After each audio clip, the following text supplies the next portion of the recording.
प्रिय दर्शकों एवं श्रोताओं, आप सबको प्रणाम। हिंदी टेल बुक में आपका स्वागत है। मैं हूं मोहित और आज आप सुनेंगे मुंशी प्रेमचंद जी की लिखी ये कहानी कफन। तो आइए हंसते मुस्कुराते शुरू करते हैं आज की कहानी। झोपड़े के द्वार पर बाप और बेटा दोनों एक बुझे हुए अलाव के सामने चुपचाप बैठे हुए हैं और अंदर बेटे की जवान बीबी बुधिया प्रसव वेदना से पछाड़ खा रही। रह रहकर उसके मुंह से ऐसी दिल हिला देने वाली आवाज निकलती थी कि दोनों कलेजा थाम लेते थे।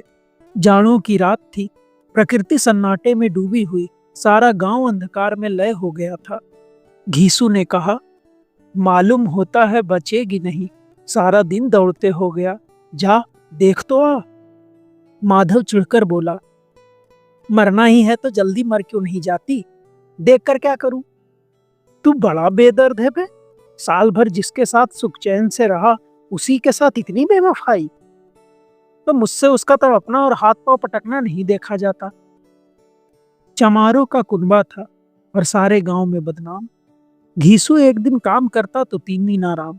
माधव इतना कामचोर था कि आध घंटे काम करता तो घंटे भर चिलम पीता, इसलिए उन्हें कहीं मजदूरी नहीं मिलती थी। घर में मुट्ठी भर भी अनाज मौजूद हो तो उनके लिए काम करने की कसम थी। जब 2-4 फाके हो जाते थे तो घीसू पेड़ पर चढ़कर लकड़ियां तोड़ लाता था और माधव बाजार से बेच लाता, और जब तक वह पैसे रहते दोनों इधर उधर मारे मारे फिरते। जब फाके की नौबत आ जाती तो फिर लकड़ियां तोड़ते या मजदूरी तलाश करते। गांव में काम की कमी न थी, किसानों का गांव था, मेहनती आदमी के लिए 50 काम थे।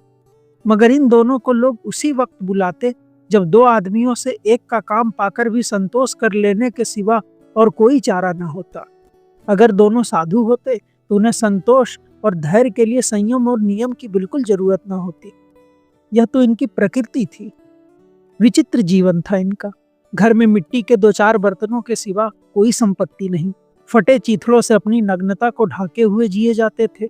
संसार की चिंताओं से मुक्त, कर्ज से लदे हुए, गालियां भी खाते, मार भी खाते, मगर कोई भी गम नहीं। दीन इतने की वसूली की बिल्कुल आशा ना रहने पर भी लोग इन्हें कुछ न कुछ कर्ज दे देते थे। मटर आलू की फसल में दूसरों के खेतों से मटर या आलू उखाड़ लाते और भून भान कर खा लेते, या 10-5 ऊख उखाड़ लाते और रात को चूसते। घीसू ने इसी आकाशवृत्ति से 60 साल की उम्र काट दी और माधव भी सपूत बेटे की तरह बाप ही के पदचिन्हों पर चल रहा था, बल्कि उसका नाम और भी उजागर कर रहा था। इस वक्त भी दोनों अलाव के सामने बैठकर आलू भून रहे थे, जो कि किसी के खेत से खोद लाए थे। घीसू की स्त्री का तो बहुत दिन हुए देहांत हो गया था। माधव का ब्याह पिछले साल हुआ था। जब से यह औरत आई थी उसने इस खानदान में व्यवस्था की नींव डाली थी। पिसाई करके या घास छीलकर वह सेर भर आटे का इंतजाम कर लेती थी और इन दोनों बेगैरतों का दोखस भरती रहती थी। जब से वह आई यह दोनों और भी आलसी और आराम तलब हो गए थे, बल्कि कुछ अकड़ने भी लगे थे। कोई कार्य करने को बुलाता तो निर्व्याज भाव से दुगनी मजदूरी मांगते। वही औरत आज प्रसव वेदना से मर रही थी और दोनों शायद इस इंतजार में थे कि वह मर जाए तो आराम से सोए।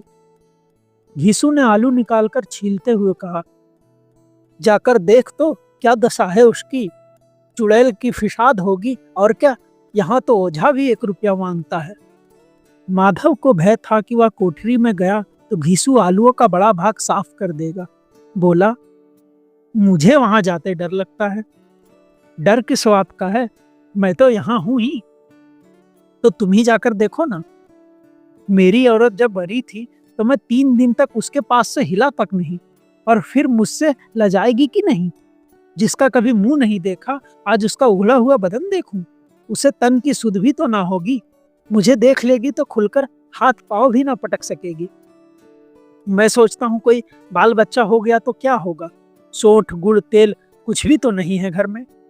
सब कुछ आ जाएगा भगवान दे तो। जो लोग अभी 1 पैसा नहीं दे रहे हैं वही कल बुलाकर रुपए देंगे।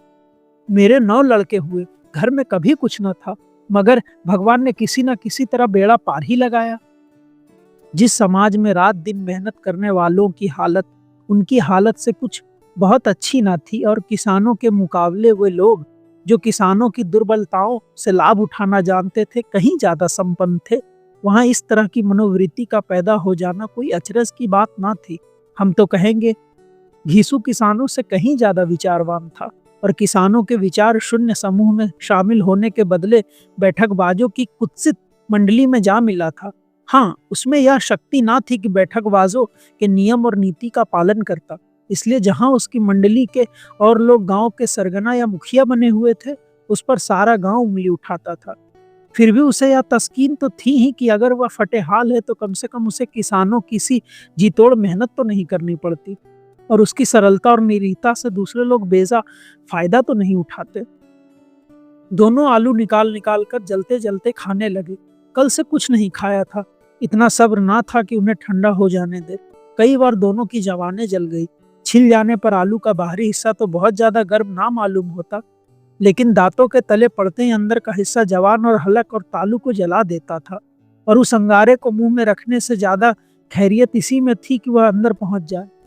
वहां उसे ठंडा करने के लिए काफी सामान थे, इसलिए दोनों जल्द जल्द निकल जाते। हालांकि इस कोशिश में उनकी आंखों से आंसू निकल आते। घीसू को उस वक्त ठाकुर की बारात याद आई जिसमें 20 साल पहले वह गया था। उस दावत में उसे जो तृप्ति मिली थी वह उसके जीवन में एक याद रखने लायक बात थी, और आज भी उसकी याद ताजा थी। बोला, वह भोज नहीं भूलता। तब से और फिर उस तरह का खाना और भरपेट नहीं मिला। लड़की वालों ने सबको भरपेट पूड़ियां खिलाई थी, सबको, छोटे बड़े सबने पूड़ियां खाई, और असली घी की। चटनी, रायता, 3 तरह के सूखे साग और रसेदार तरकारी, दही, चटनी, मिठाई। अब क्या बताऊं कि उस भोज में क्या स्वाद मिला। कोई रोक टोक नहीं थी, जो चीज चाहो मांगो और जितना चाहो खाओ। लोगों ने ऐसा खाया कि किसी से पानी ना पिया गया, मगर परोसने वाले हैं कि पत्तल में गर्म गर्म गोल गोल सुवासित कचौड़ियां डाले देते हैं।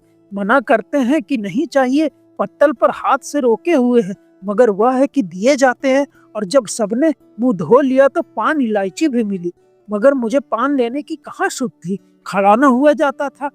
चटपट जाकर अपने कंबल पर लेट गया। ऐसा दिल दरियाव था वह ठाकुर। माधव ने इन पदार्थों का मन ही मन मजा लेते हुए कहा, अब हमें कोई ऐसा भोज नहीं खिलाता। अब कोई क्या खिलाएगा, वह जमाना दूसरा था। अब तो सबको किफायत सूझती है। शादी ब्याह में खर्च मत करो, क्रियाक्रम में खर्च मत करो।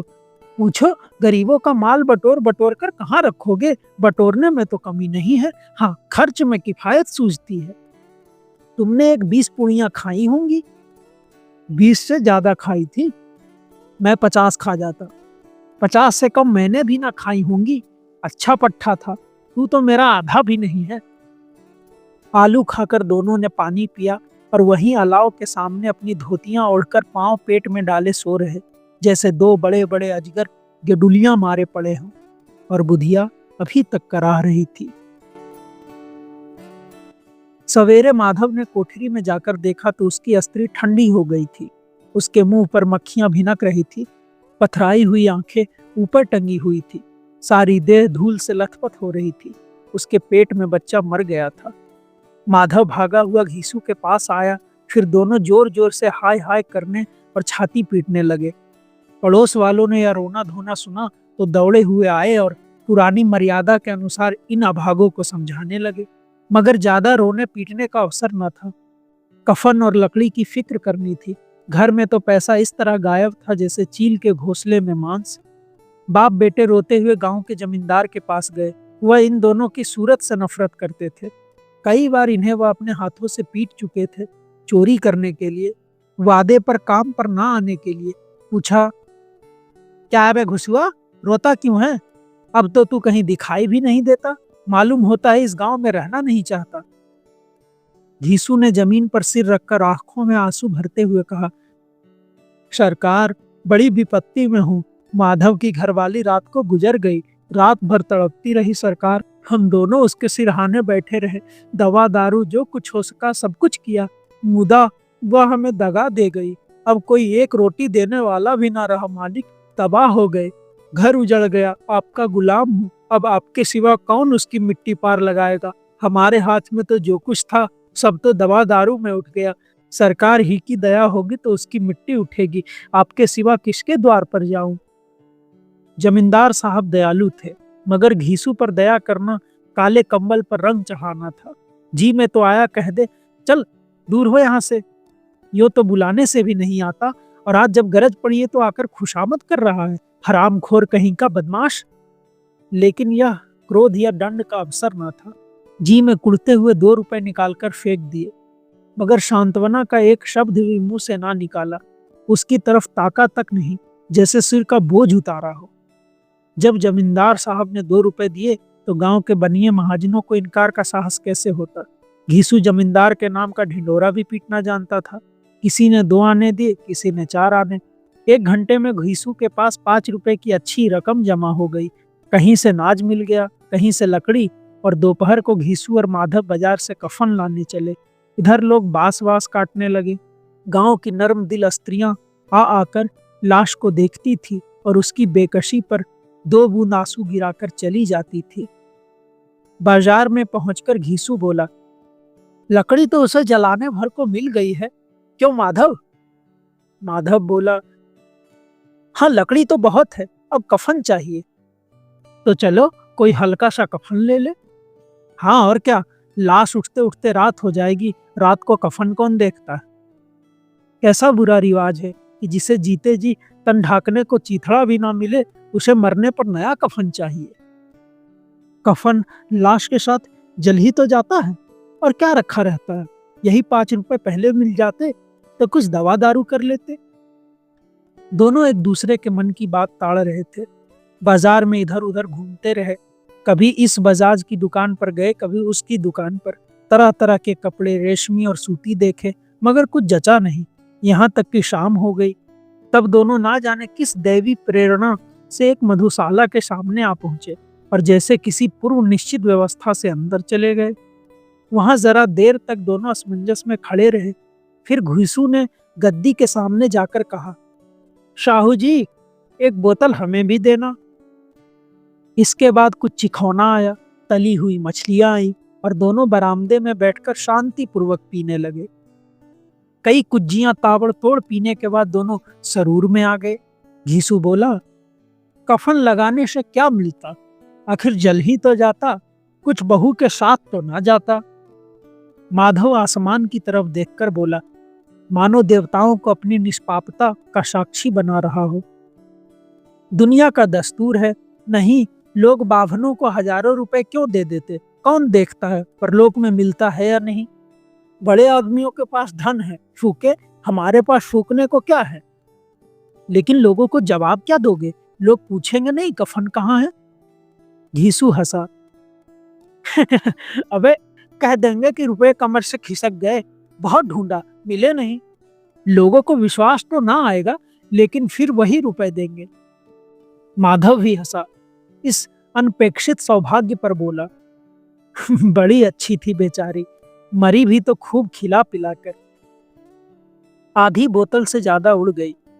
घीसू ने 2 सेर पूड़ियां मंगाई, चटनी, अचार, कलेजियां। शराब खाने के सामने ही दुकान थी। माधव लपककर 2 पतलों में सारे सामान ले आया। पूरा 1.5 रुपए खर्च हो गया, सिर्फ थोड़े से पैसे बच रहे। दोनों इस वक्त इस शान से बैठे हुए पूड़ियां खा रहे थे जैसे जंगल में कोई शेर अपना शिकार उड़ा रहा हो। ना जवाबदेही का खौफ था, ना बदनामी की फिक्र। इन भावनाओं को उन्होंने बहुत पहले ही जीत लिया था। घीसू दार्शनिक भाव से बोला, हमारी आत्मा प्रसन्न हो रही है तो क्या उसे पुण्य ना होगा। माधव ने श्रद्धा से सिर झुकाकर तस्दीक की, जरूर से जरूर होगा। भगवान तुम अंतर्यामी हो, उसे बैकुंठ ले जाना।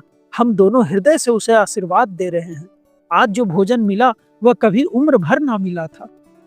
एक क्षण के बाद माधव के मन में एक शंका जागी। बोला, क्यों दादा, हम लोग भी तो एक ना एक दिन वहां जाएंगे ही। घीसू ने इस भोले भाले सवाल का कुछ उत्तर ना दिया। वह परलोक की बातें सोचकर इस आनंद में बाधा ना डालना चाहता था। जो वहां हुआ हम लोगों से पूछे कि तुमने हमें कफन क्यों नहीं दिया तो क्या कहोगे। कहेंगे तुम्हारा सिर। पूछेगी तो जरूर। तू कैसे जानता है कि उसे कफन ना मिलेगा। तू मुझे ऐसा गधा समझता है। 60 साल क्या दुनिया में घास खोदता रहा हूं, उसको कफन मिलेगा और इससे बहुत अच्छा मिलेगा। माधव को विश्वास ना आया। बोला, कौन देगा, रुपए तो तुमने चट कर दिए, वह तो मुझसे पूछेगी, उसकी मांग में तो सिंदूर मैंने डाला था। घीसू गर्म होकर बोला, मैं कहता हूं उसे कफन मिलेगा, तू मानता क्यों नहीं? कौन देगा, बताते क्यों नहीं? वही लोग देंगे जिन्होंने की अबकी दिया। हाँ, अबकी रुपए हमारे हाथ में ना आएंगे। ज्यों-ज्यों अंधेरा बढ़ता था और सितारों की चमक तेज होती थी, मधुशाला की रौनक भी बढ़ती जाती थी। कोई गाता था, कोई डिंग मारता था, कोई अपने संगी के गले लिपटा जाता था, कोई अपने दोस्त के मुंह में कुल्हड़ लगाए देता था। वहां के वातावरण में सरूर था, हवा में नशा। कितने तो यहाँ आकर एक चुल्लू में मस्त हो जाते थे। शराब से ज्यादा यहाँ की हवा उन पर नशा करती थी। जीवन की बाधाएं यहाँ खींच लाती थी और कुछ देर के लिए यह भूल जाते थे कि वे जीते हैं या मरते हैं, या ना जीते हैं ना मरते हैं। और यह दोनों बाप बेटे अब भी मजे ले लेकर चुस्कियां ले रहे थे। सबकी निगाहें इनकी ओर जमी हुई थी। दोनों कितने भाग्य के वली हैं, पूरी बोतल बीच में है। भरपेट खाकर माधव ने बची हुई पूड़ियों का पत्तल उठाकर एक भिखारी को दे दिया, जो खड़ा इनकी ओर भूखी आंखों से देख रहा था और देने के गौरव, आनंद और उल्लास का अपने जीवन में पहली बार अनुभव किया। घीसू ने कहा, ले जा, खूब खा और आशीर्वाद दे। जिसकी कमाई है वह तो मर गई, मगर तेरा आशीर्वाद उसे जरूर पहुंचेगा। रोए रोए से आशीर्वाद दो, बड़ी गाढ़ी कमाई के पैसे हैं। माधव ने फिर आसमान की तरफ देखकर कहा, वह बैकुंठ में जाएगी दादा, बैकुंठ की रानी बनेगी। घीसू खड़ा हो गया और जैसे उल्लास की लहरों में तैरता हुआ बोला, हाँ बेटा, बैकुंठ में जाएगी। किसी को सताया नहीं, किसी को दबाया नहीं, मरते मरते हमारी जिंदगी की सबसे बड़ी लालसा पूरी कर गई। वह न बैकुंठ में जाएगी तो क्या ये मोटे मोटे लोग जाएंगे, जो गरीबों को दोनों हाथों से लूटते हैं और अपने पाप को धोने के लिए गंगा में नहाते हैं और मंदिरों में जल चढ़ाते हैं। श्रद्धालुता का यह रंग तुरंत ही बदल गया। अस्थिरता नशे की खासियत है। दुख और निराशा का यह दौरा हुआ। माधव बोला, मगर दादा, बेचारी ने जिंदगी में बड़ा दुख भोगा, कितना दुख झेल कर मरी। वह आंखों पर हाथ रखकर रोने लगा, चीखे मार मार कर। घीसू ने समझाया, क्यों रोता है बेटा, खुश हो कि वह माया जाल से मुक्त हो गई, जंजाल से छूट गई। बड़ी भाग्यवान थी जो इतनी जल्द माया मोह के बंधन तोड़ दिए। और दोनों खड़े होकर गाने लगे, ठगनी क्यों नैना झमकावे ठगनी। पियक्कड़ों की आंखें इनकी ओर लगी हुई थी और यह दोनों अपने दिल में मस्त गाए जाते थे। फिर दोनों नाचने लगे, उछले भी, कूदे भी, गिरे भी, मटके भी, भाव भी बताए, अभिनय भी किए और आखिर नशे में बदमस्त होकर वहीं गिर पड़े। अभी आप सुन रहे थे मुंशी प्रेमचंद जी की लिखी ये कहानी कफन। आपको ये कहानी कैसी लगी ये हमें ज़रूर बताएं और ये भी बताएं कि ऐसी और कौन सी कहानी आप सुनना चाहते हैं। हम जल्द ही लौटेंगे एक नई रचना के साथ। तब तक के लिए धन्यवाद।